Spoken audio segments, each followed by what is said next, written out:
Қайырлы күн достар, менің каналыма қош келдіңіздер. Сіздермен бірге болсын. Менің видеомды соңына дейін көріңіздер. Бүгін өте оңай, қарапайым айранмен жасалатын панкейки дайындайтын боламыз. Ең бірінші таза ыдысымызға бөлме температурасында тұрған айранымызды құямыз. Осы айранымыздың үстіне жарты шай қасық ас содасын қосатын боламыз. Енді бұл жерде реакция болады, айранымыз кішкене көтеріледі. Бұны бір шетке қойып қоямыз.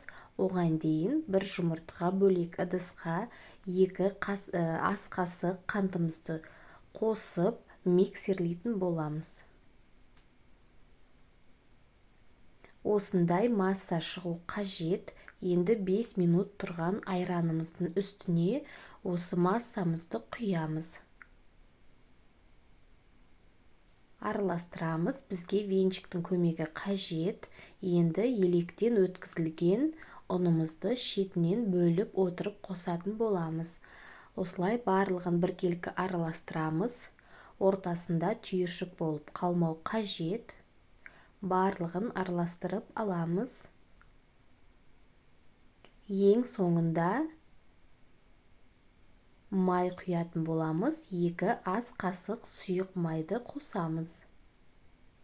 Біздің панкейкіміздің массасы дайын.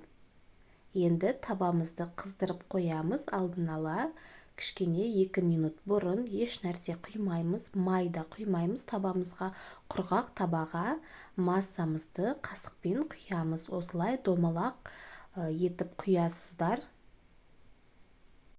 Осылай тұрғаннан кейін асты пісті деген сөз, ол осы видеодағыдай беті тесік болып көрінеді. Аударамыз. Осылай аударып шығамыз барлығын.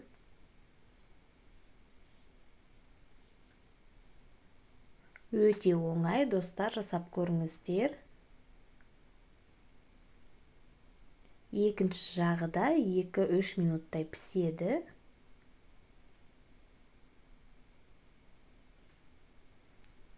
Осылай барлығын пісіріп аламыз. Достар, панкейкиларымыз дайын. Ортасын бөліп көреміз. Өте жұмсақ, ортасы пісті. Өте дәмді. Көріп тұрғандарыңыздай видеода жұмсақ, дәмді. Жасап көріңіздер.